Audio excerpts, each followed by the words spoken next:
बिस्मिल्लाहिर्रहमानिर्रहीम। अस्सलाम वालेकुम। हज़रत इब्न अब्बास रज़ी अल्लाह ताला अन्हु से रवायत है, उन्होंने कहा रसूलुल्लाह सल्लल्लाहु अलैहि वसल्लम ने फरमाया, क़यामत के दिन तुम लोग नंगे पाँव, नंगे बदन और खतने किए बगैर उठाए जाओगे। फिर आप सल्लल्लाहु अलैहि वसल्लम ने यह आयत तिलावत फरमाई। तर्जमा: जिस तरह हमने इन्हें पहली मर्तबा पैदा किया था, इसी तरह हम दोबारा भी पैदा करेंगे।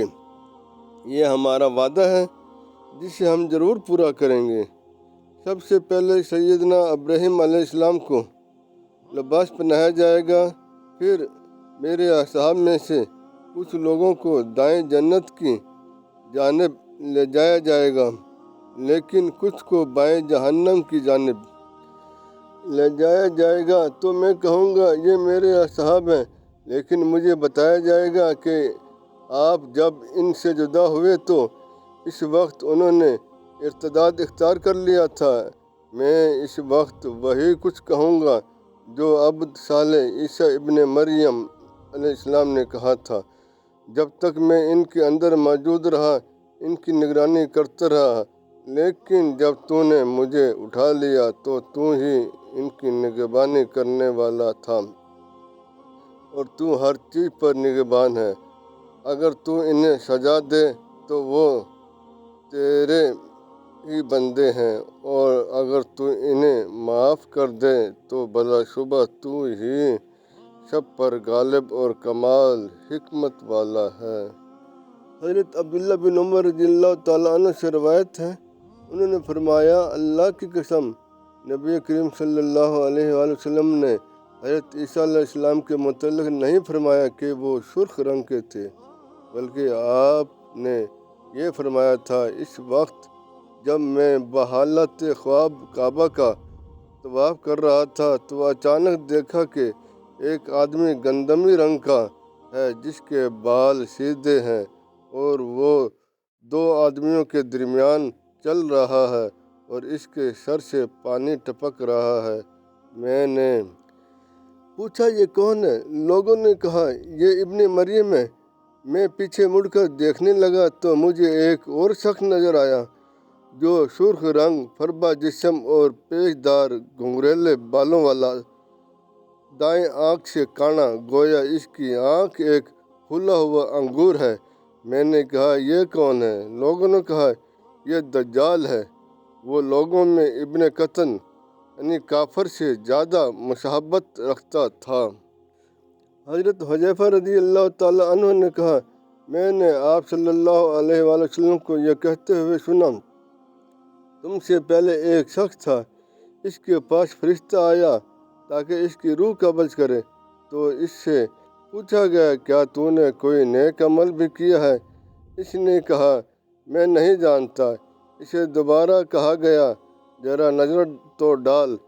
इसने कहा, मैं इसके सिवा कुछ नहीं जानता कि मैं दुनिया में लोगों से लेन देन करता था और कर्ज़े भी देता था, तो तकाजा करते वक्त मालदार को मोहलत दे देता था और तंग दस्त को माफ़ कर देता था। अल्लाह ताला ने इस अमल के तौफ़ील इसे जन्नत में दाखिल कर दिया।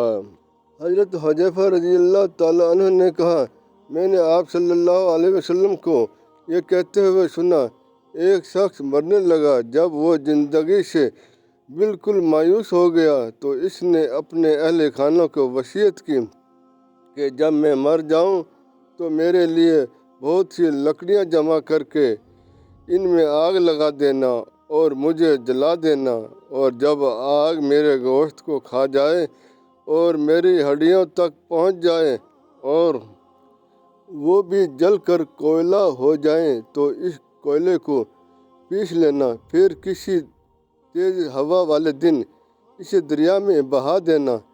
चनाचे उन्होंने ऐसा ही किया। फिर अल्लाह ताला ने इसके ज़रात को जमा करके इससे पूछा, तूने ऐसा क्यों किया? इसने कहा, तेरे खौफ से। तो अल्लाह ताला ने इसे माफ़ कर दिया। हज़रत उक़बा बिन उमर रज़ियल्लाहु ताला अन्हु ने कहा, मैंने आप सल्लल्लाहु अलैहि वसल्लम को ये फरमाते भी सुना था, वो शख्स कफन चोर था। حضرت جبیر بن عوام رضی اللہ تعالیٰ عنہ سے روایت ہے، وہ نبی کریم صلی اللہ علیہ وآلہ وسلم سے بیان کرتے ہیں کہ آپ صلی اللہ علیہ وآلہ وسلم نے فرمایا، تم میں سے کوئی رسی لے اور لکڑیوں کا گٹھا اپنی پشت پر لاد کر لائے اور اسے فروخت کرے، اللہ تعالیٰ اس وجہ سے اس کے چہرے کو سوال سے بچائے تو یہ اس کے لیے اس سے بہتر ہے کہ وہ لوگوں سے مانگتا پھرے، وہ اسے دیں یا نہ دیں۔ حضرت ابو ہریرہ رضی اللہ تعالیٰ عنہ سے روایت ہے، وہ نبی کریم صلی اللہ علیہ وآلہ وسلم سے بیان کرتے ہیں کہ آپ صلی اللہ علیہ وآلہ وسلم نے فرمایا، مسکین وہ نہیں جسے ایک یا دو لقمے ادھر ادھر گھومنے پر مجبور کر دے، بلکہ حقیقی مسکین وہ ہے جو اس قدر مال نہ پائے جو اسے بے نیاز کر دے، اور وہ لوگوں سے سوال کرنے میں شرم محسوس کرے، یا وہ لوگوں سے چمٹ کر سوال نہ کر سکے۔